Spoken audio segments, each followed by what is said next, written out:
cash ya union sacrée bokanza te bolingi chef d'état ko leka yemoko te bolingi ko leka yemoko te po yepe asa na besoin asa pe tranquille asa musani na ndinga kimia nyonso to yoki ba tum susu balobi ki o chef d'état c'est pas itende ba ngino yamba ye mais to expliquer ça dit bo convaincre ye mais yemoko au départ la na posa na moto expliquer j'ai regretté que le régime actuel a géré en bien.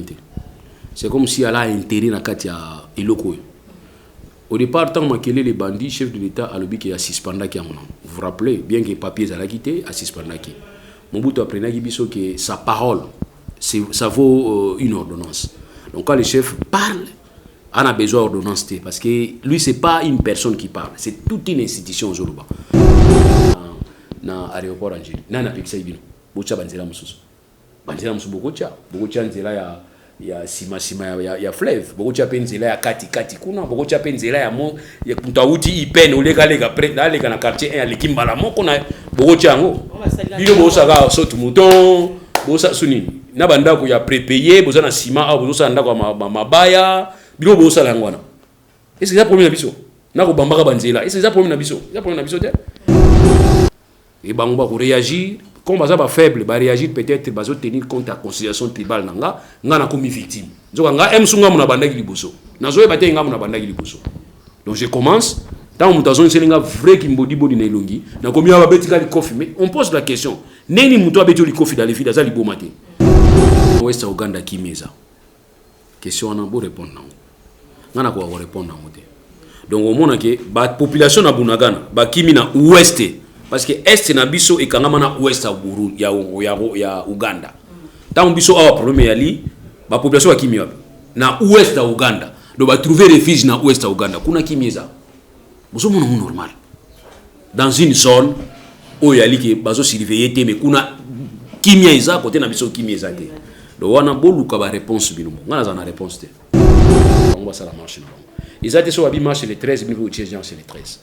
Soit je marche les ceux qui ne peuvent pas marcher jour là. On a normal ta. La bilo basala qui ezama makasi ayo on ba wiki boluka tout possible botika bango.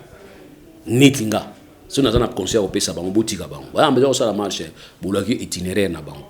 Bo tambola côté ni poto sécuriser bino. Toujours peksa bino itinéraire tendenge ngobila zo peksa ba itinéraire. Ba peksa muto itinéraire te. Batala la motivation ni no ko peksa muto itinéraire. Moninga na ba boy. Marche oyo ya ICD ngai so naza gouverneur na ko linga jamais les kaliboso à 10e rang.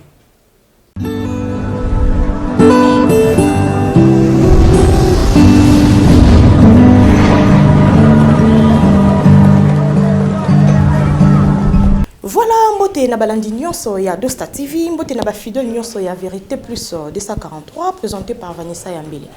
Bakongomani nyonso na pesi bino mbote parce que vous informez ezalaka devoir na biso. Merci na bayi mboka nyonso oba misana ko sala biso confiance bolembate toza toujours wana pour na ko servir bino na ba information na bino ya vrai pe ya solo na ba actualité na bino oyo bino bolingaka. Avant de commencer, j'ai dit un grand merci à toute une grande équipe technique au Basimbi émission Nabiso na mokolo lelo précisément na Gaëtan Oyaza Bongo Simabilili invité Nabiso Aza déjà Nabiso to yambio to pesio mbote papa mbote maman et puis mbote pa ba téléspectateurs na bino nyonso ba pesa bino confiance na pesi ba mbote bonne santé grâce pas grâce nzambe ga sala grâce. Merci beaucoup maître Balki to lelo na cabinet nao te surprendre yo te sopeli ko sola na yo mai matali politique ya mboka na biso Congo to kotana na mama likambo ya mokolo ya lelo to banana na bloc patriotique o ezolobama vraiment na Kishasa mobimba ba mboka baza dessus ba kongomani baza vraiment kolela qu'il fallait à décevoir bango na libala wana basali entre FCC na la muka to ebite soki commentaire na yo e kozani. Bon, ce qui est vrai, tout à la sincère. Je ne peux pas croire qu'ils aient solo basali libala solo, parce qu'il y a toujours une alliance politique et bon, une certaine matérialisation. La matérialisation, ils n'ont pas de documents. Mais si on a une union sur bazawana, on doit sali documents, on a baninga azate. C'est-à-dire on va prendre des documents, on va jouer des documents à signer azate. Mais ali est là, mon ko salami, on to benga ganeti moi ko sanga na circonstance. Izali sanga. Il y a un mariage et sangisi moi c'est un bali baboyana donc c'est que moi na bango moi c'est bali Kolobate qui libala bango pezongi non baboyana na bango ça fait 30 ans tout ça fait 40 ans mais siko mwana na bango à 30 ans zobala papa na maman ta baboyana bakoya kofanda bisika moko yango kolobate qui libala papa na maman zongi donc na politique pesa ndengona yango ba na politique il y a des alliances qui se font et qui se défont donc besoin na cadre été qui est za plateforme moko ils dit matérialisé par des documents oyo failo s'engager oyo la nani ceux qui nani FCC a s'engager non donc on est à circonstance c'est ça qui va ça le mouvement autobenga un dynamisme il était ça la machine à niveau conférence nationale souveraine tant beaucoup ça la conférence nationale souveraine aïba qui va to sangana na kati contre ye tant comme un exécutoire mobutu alobi conférence on gaïmo qu'on a bien ici donc dynamisme on a yango ça qui va pas sangana ngana na ngango grave mais sauf que avec le comportement de nos politiciens nazo pesa mouvement chance ça c'est ce qui est vrai. Kolobaki Kabila oya bomamboka Kabilo bamonaka moyini ya peuple na biso ya mboka na biso Congo et lelo lisusu Fayulu apesi Kabila wana confiance na ebite soki ozo mona ngondeni bon tantine na olobela yote na olobela tantine mususu yo na nozonga na mbali boboya na te ezama kama mukili donc c'est comme ça la politique na lobby qu'il faut pas tellement to za la figer na ba o to ça les déclarations lobby eza parcours n'a qu'aucun moitié, il y a que des imbéciles qui ne changent pas. Mais bah tu vas changer. Vous voyez? Kabila pas changer. N'a habité na kana et n'a habité d'une manière générale qu'il y a que des imbéciles qui ne changent pas. Mais mon toit va changer. Soit bah on va lobby qui va changer le lot, je ne vois pas les mal. Moi je vois peut-être souhaiter bah on va qui boyo kana bien, mais ngana lobby qui n'a vraiment nango ni tizana venir te. Pourquoi? Parce que départ nango est déjà bien te. Départ nango est bien te dans le sens que tolandi des fausses qui to autant lobaki que les gens, les forces sociaux et politiques bah se mettre autour il y a président élu on a tellement déjà problème et dans l'andi Genève il na gauche lobby que non biso l'andi mbela il y a ba prélat catholique ba lui sangana pona ko sauver mboka donc moni que ça déjà faux départ il y en a qui aussi mbaté mais nazo souhaiter ba bonne chance. Vraiment excursion de l'armée congolaise to éviter na Rwanda Tomboki bande ko na biso na Ituri bazo kufa bande ko na biso na Bukavu même n'en parlons même pas tozo perdre bande ko na biso ya basi pe ya mibali ba maman na biso pe ba papa na biso na éviter ce qui impression na o et cause à la nini pour na armée congolaise. Bon na mona ki na Bunagana ndenge population est traversée na côté à Uganda wana est à RDC et ça na problème va traverser na ouest à Uganda. Kasi pona ni na ouest Uganda kimeza question na bo répondre na ngana ko répondre na moté donc au mona ke ba population na Bunagana ba kimi na ouest parce que est na biso e kangama na ouest à Burundi ya Uganda tant biso a problème ya li ba population ba kimi na ouest à Uganda do ba trouver refuge na ouest à Uganda kuna kimeza boso mona normal dans une zone où ya li ke bazo surveiller te mais kuna kimia isa côté na biso kimia isa te do wana boluka ba réponse bino ngana za na réponse te voilà donc nazo regretter ka bana nazo regretter ba maman nazo regretter bato bazo kufa kuna bozo kufa innocemment et bongaka okufi nzamba tu yokufi ndeno expliquer nzambe ndengo yeli mais o iza innocemment o yebi to zo kufa poani o be anda me na compagnie na commune Buso na donc voilà c'est que le peuple congolais bazo ko andire na niveau est à RDC vraiment mettre lulu makambo pe banda kala et banda vraiment kala pe tozo ko banango tongi oko yebisa biso vrai problème ya Congo ezalaka nini parce que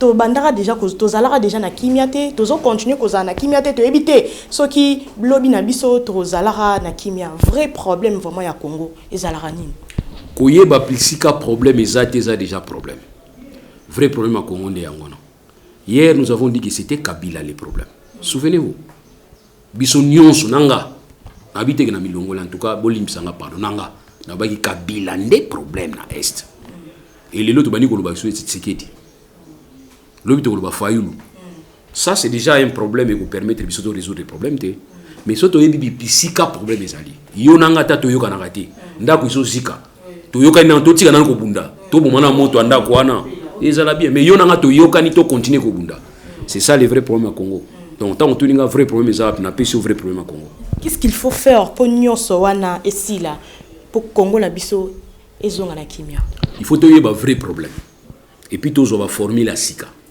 parce que les anciennes formules au ba osala lelo ba sala ki yango pa Kabila simba kité.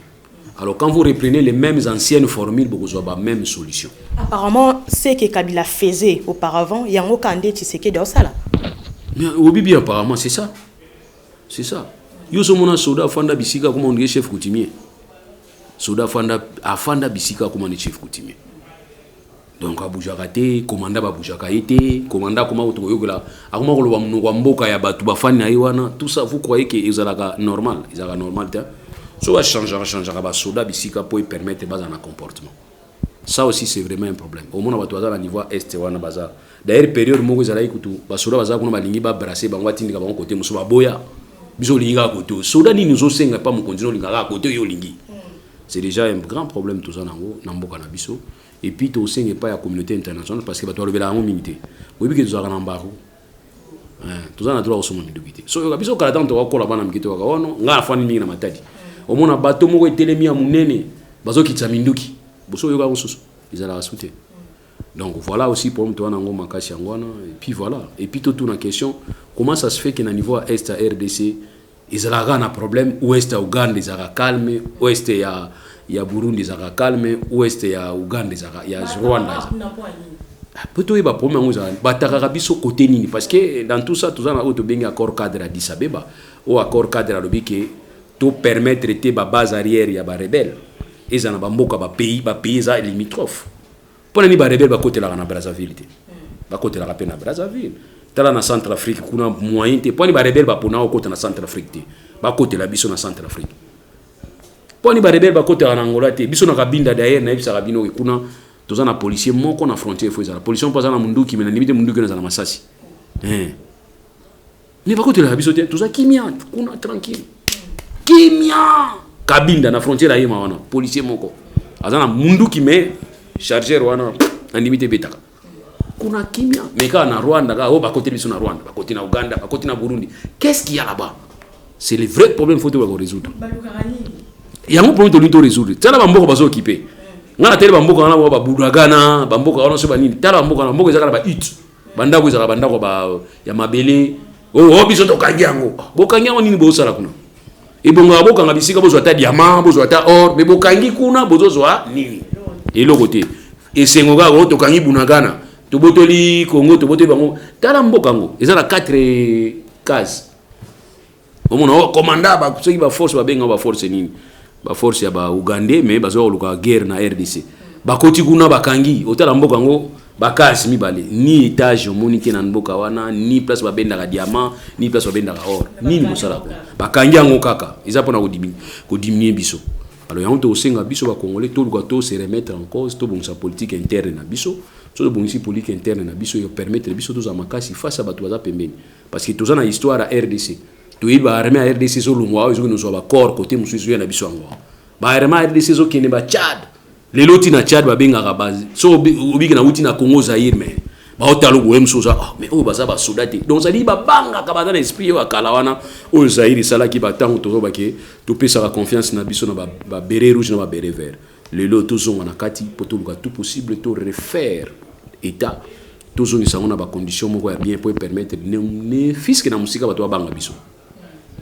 To betana ndi solo ya ram ngo ezo continue nango kaka honorable ki basa ebisa biso ki ba longoli ram na ba téléphone ya ba 2G mais ba téléphone yo sa ba 2G so tie crédit ba o continuer ka kukata to éviter ce qui to ok nango isu wapi. Bon vraiment c'est une situation et mettre et embarrasser mi régime actuel et j'ai regretté que le régime actuel a géré en bien. C'est comme si elle a intérêt na kati ya eloko. Au départ, tant que les bandits, chef de l'État, a lobby qui a suspendu qui a mon nom. Vous vous rappelez, bien que les papiers à la quitté, a suspendu qui.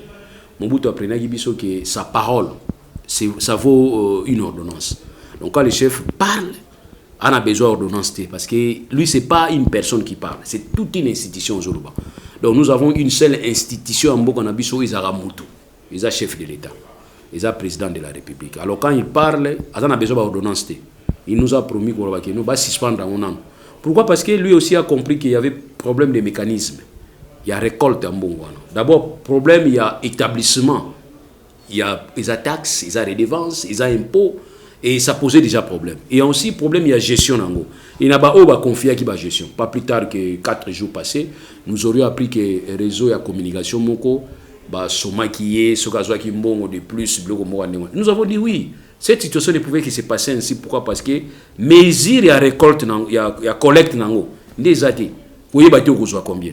pour nani ba réseau wana ozomona communication tozana ngwana ba réseau wana ba yebiti bana ba nombre ba abonné combien so tuni bango kaka okingandi pesa biso nombre ba abonné ba yebiti mbosiko mutu ndenge wana ba yebisi ke zwaka mbongo pa ba abonné bo mutu wana kozwa na ba abonné combien akozwa ndenge nini bo bino botindi azwa bo vérifier ndenge nini c'est déjà un problème sérieux toki sango ba tonso ba futaka yango libanda mais ba futaka bazana ba mesure ya contrôle bazana ba matos ou bazo contrôler que exactement besoin qui autant tu vois et pas na biso exacté aussi na yo ki makambia civisme fiscal ba mso abigo futa ram pour ça civisme non na ko futa civisme fiscal na taxe za institué na loi o taxe na yebité na nazo zo mbongo yo bazo sulango ndenge nini nga bazo ezo kinde wapi bo bina futa kaka poani parce que c'est ça être civisme parce que mso akanti cause la civisme ça cause la égal na union sacrée. C'est-à-dire appartenir à l'union sacrée, ça être civisme. Il y a un moment où on non. Faut à la bisonio sonamba lutte autour de la guinée liboso. Et ça c'est le pont de Konanga a commis président de la République pour muto appartenir à biso comme président de la République. Lito ya ba valeur na zako défendre lobby natika parce que Konanga commis président mboka. Non. Il faut to banda ko loba so mabe za to moni ke mabe yango to lobby. Malamu yali yango to lobby. Vous comprenez donc pour moi je dis que c'était une escroquerie. Une escroquerie bien planifiée et institutionnalisée. Oh yali ko tchaba to baza toujours en difficulté parce que tant chef d'état lobaki ke botika monanu na yoki bisika chef d'état lobi souté besoin de mais honorable Kibasa alobaki ke RAM ils ont soutenu gratuité. Ils ont soutenu gratuité à l'école. Ils ont non jusqu'à là tout le monde a payé la gratuité à l'école, tout le monde a payé bana. Et surtout même l'école à l'état catholique bana ba faine na bandaku. Mais grève d'enseignement, ils ont continué comme ça là. Bon pour la grève non pour la grève il y a problème ba proche. On est venu comme opposant na pouvoir et on veut rester comme opposant. C'est ainsi au monde bato muso bazo regretter même passer na bango. Le yali ti moi c'est mon quoi ndumba. Azui libala na kindumba ba balier officiellement à son regretté oh tant na ndumba non on est légui déjà donc voilà par rapport il y a ram ils ont soutenir bon on a évité ceux qui biso to comprendre qui bien té on a comprendre qui ministre alors ba qui ezali ko soutenir voler mususu ya gratuité c'est-à-dire ko soutenir voler mususu na gratuité ngana kanisa qui peut-être côté Italie offre ya ba internet net na ba université gratuite na ba université ba okitati na ba bibliothèque ou bien bibliothèque numérique alors on a niveau ba école même soit ko installer peut-être maman ngana so côté là ba monter na pour ngana côté là ba to sali mabe oui eza musa na biso mais oyo a consulter ngati na yebité so ki za yango mais ndenge ngana comprendre ki donc ba été qui soutenir gratuité d'une manière générale mais ko soutenir voler c'est-à-dire voler on a le bel tout à l'heure parce qu'il devait avoir aussi des autobenga ba bibliothèque numérique na ba chik musu do mona net na poto mona zo kende na laptop na akina laptop na ya se connecté na kati ya école na code ba ko pesa ye azo naviguer na musala o ya classe si c'est pour ça peut-être yango ba bagi ke rame mais ngapo mna ngana zana ona rame zani ndenge ba sala kiam ndenge ba zula kambo na mutu azwa kambo na ndenge ba sala ba dépense ndenge yango se pesa ngati bilo se pesa ngati na tangi ndo yango mais voler au ministre alobela ki ba ite ki gratuité d'une manière générale mais voler wana o yali ki sengi internet na poto ba to otanga biso to ni comment ba livrer bele bilo za zo ba livrer au moins na na laptop kaka tout y il suffit que ça soit interconnecté alors ce qui rame obi ki pesa ba connexion wana ofele na ba chic na ba université rame ça na problème té mais ministre ndenge zo bendela la ngani na zo séparate ndenge bazo gérer le mbongo wana yo mo zo ba té bazo combien ba réseau wana baza ba commerçant ba ko luka mbongo bango mo baza incapable ba bisa bino ba abonné baza combien parce que ce sont les abonnés au baza neti ba autobenga générateur à recette ou permettra même fiscalité ba yeba exactement boza ba abonné combien pour l'état pa yeba na besoin combien likolo ba abonné oui de so ba lobi siko neti ke abonné moko na ndengo sala par an na ba unité tout service na yo wana l'état fois exemple $1 so to za 2 millions des abonnés na réseau ni baza sur 4 réseaux toi ba 2 millions au multiplié par 4 et par 5 ça fait 10 millions sur 10 millions de dollars ba bi que chaque année rien que ndeto sur la na yoana na ndeto simba ka téléphone l'état en a besoin de $2 to za im sur 1 million si on multiplie 1 million par $2 ça fait combien 2 millions multiplié par 4 sur 5 réseaux ça fait 10 millions c'est à dire l'état yebi na mutu na ye na kota télécommunication na kozwa 10 millions moko ko kota pona nini $2 na zwaka na ba abonné mais soko tuni bango nombre des abonnés yebanité période moi ezalaki ya message oh soki oza enregistré te ko ngana za ba disi musu za enregistré te si mon eza enregistré te ezosala ti lelo message moi yaka chaque fois ya oh veuillez vous enregistrer rien ba osala ngelo te na check crédit na obenga donc na ba si mona ba ko bengo ba fingi ta ba kepa na bango kuna boko mona kombo mutu te oh na poto eza ndenge wana te poto téléphone eza identité na yo moni ti numéro na téléphone identité soko tiki yango na place mo ba kuzui ba remonter ba ibike kolo téléphone oyo et pas na biso za te yango to bike tango bozui ra mo bopesi bato wana bozo banga na bino te ki bozo vraiment ba masculou et mafuta bopesi ram eza ibe surkeri.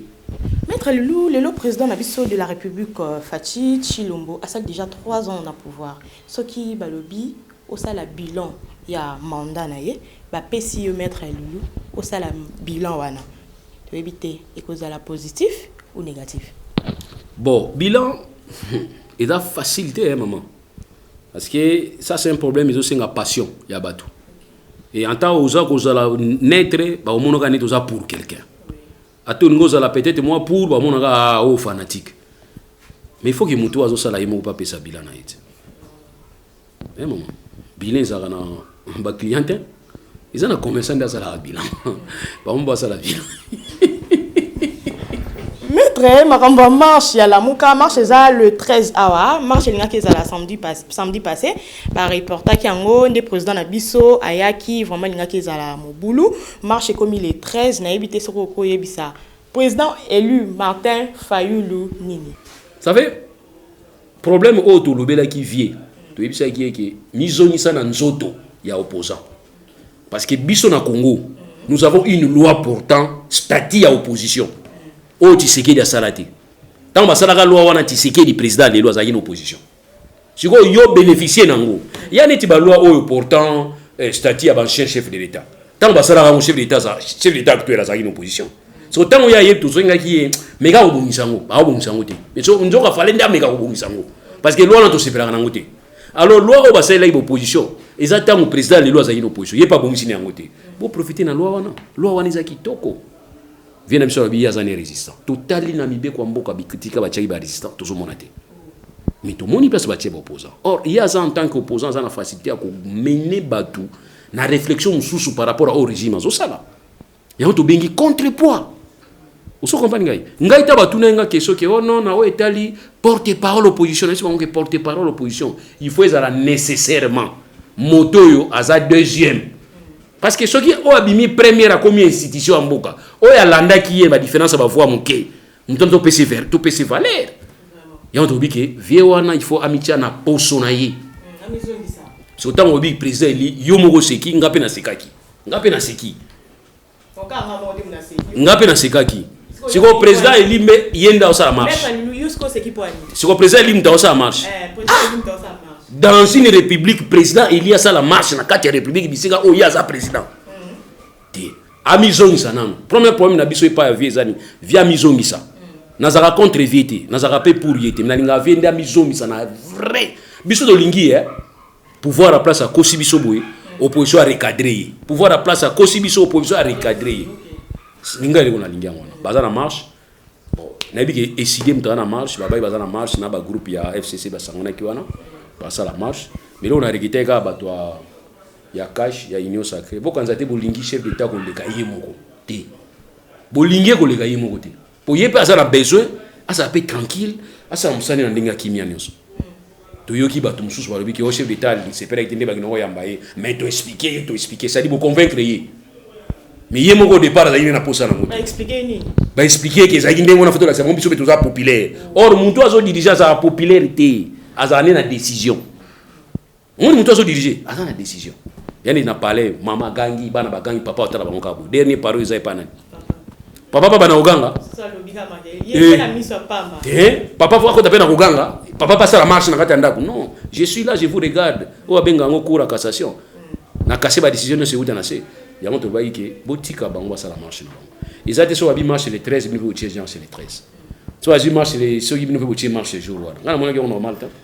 Tala bilo basala ki eza mama kasi ayo ngombe wiki boluka tout possible botika bango. Netinga. So na zana conseil opesa bango botika bango. Ba ambezo ça la marche bolaki itinéraire na bango. Bo tambola côté ni poto sécuriser bilo. tozo peksa bino itinéraire te ndenge ngobila zo peksa ba itinéraire ba peksa muto itinéraire te batala ka motivation ni no ko peksa muto itinéraire moninga na baboy marche oyo ya ICD ngai so naza gouverneur na ko linga jamais le kaliboso à 10e rang et na ko motiver yango na ko lobani ke na force makasité na sécuriser bino na interaction ko sala ma entre bino na bato na kuna na force wana te nazo batela bino nazo batela pe bango donc motivation nga mo ebolega awa ezati siko bolobi ke banda 16e riti na aéroport bolingité bo pesi raisonner o bato ozanga bato raté ko voyager nani o atinda ibino chanzela moko yolonga banda 16e tina na aéroport angeli nana pekisa ibino bocha banzela mususu bokocha nzela ya sima ya fleuve bokocha penzela ya kati kuna bokocha penzela ya mo ya mtauti ipene oleka pre daleka na quartier 1 ya likimbala moko na bokocha ngo bino bosaka sotu mouton bosa suni na bandako ya prépayé boza na sima a boza ndako mabaya bino bosala ngwana est-ce que ça problème na biso na ko bambaka banzela est-ce que ça problème na biso te ya to biki erreur zo utabisika wana marche ba motiver la décision tant on motiver des choses qui nzela on a limité parce que ko créer ba embouteillage ba to voyager c'est bien mais boye ba to rata y voyage jour au chef d'état yaki wana bo tenir compte na ngote bon Congo ya biso ndia mais botika ba sala marche atako ta fleuve ba kokota ba kota ta wat ba kotamula botika bango za droit na bango et après marche pe bino pe ba lobaka bino za après marche après bo tanga o ba kofi 15 ba kofi 17 bo za posa ba kufa. Or, normalement, marche, là aussi, si marche, moi, mémo, banine, botang, moi, mémo, et puis moi, voilà, ils ont moins de moi. Mais bis aux arabes marche, botang. Combien va koufi, combien? Souci, nos arabes, tu vas koufa. Ceux qui jouent l'opposition, botika va ça la marche. Ceux qui jouent le pouvoir, botika va ça la marche. Mais ton limité, bino pouvoir, beaucoup mon appétit, ceux qui opposition, le dans ça la marche les 13, biso beto ça la marche les 13. C'est que besoin comprendre les télé au niveau de capona pouvoir na bino. Il faut éviter. Et ici, j'ai vu la fois passée secrétaire général AI, Kabouya, jour de marche, il a décidé, à côté de moto na batunaye, na katia permanence. Pourquoi il a fait ça? À ça, on peut éviter des dégâts. Mais pourquoi on s'organise à quel jour, on va faire un bima? Mais c'est insensé. Ma bien abino boyo kate, bon on a raison. OK, pas de problème. Mais tu pas à raison avant qu'il y ait les Togo, ti à na Maroc. Mais qui est d'accord Mettre le mot de la fin pour toi qui mettre le mot de la fin pour toi qui n'a déjà chuté mot de la fin na onyo soto sur la peine mbote na ba Hollanda osco bon pour na mbote za batu ebele boza na problème ya place na pesi ba onyo so mbote ba ba linginga ba oda linganga et aussi na ba linganga te po baza na faute te ya ko linganga te em suba erreur ya li ezaki ko za la pembe na ngai musika na ngai za ko yebanga te et ba linganga te po batini ba linganga te mbote na bino.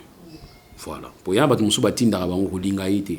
So tunier bo yo linga ngate po ani ona éviter batinda inga na pesi bango mbote. Parole à Soukizaki Congo place tozo kenene tozo ebasute. Ça il faut tolo bango.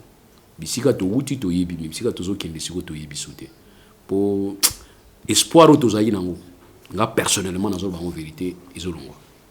À un moment on a neti to komi problème ya ba affrontement, problème neti ya adversité to tanine mbetu ya ba contestation ko inana yango ikoti bato bazaki ba victime lobi ba komba buru lelo ça c'est regrettable mpasi obo monaki liboso bobosa na moto pa bi muta passer abosa na muta passer mais abino bobosa ni bato passer et aussi avoir un langage lelo na komoka makamba tribalisme ba komi même ko luka ko pesa ngo na juridiction spéciale pour le tribalisme mais le tribalisme c'est un comportement où tous observer na ba langage na ba geste où tous ça la lelo tous tenir compte na côté et souvent le tribalisme c'est quand moi je commence à provoquer les autres et ba on va réagir comme baza ba faible ba réagir peut-être bazo tenir compte à considération tribale nga na comme victime nzoka nga emsunga muna bandaki liboso nazo e batenga muna bandaki liboso donc je commence dans mon temps selinga vrai qui mbodi bodi na ilongi na komi aba betika li kofi mais on pose la question neni muto abeti li kofi dans les filles za li bomate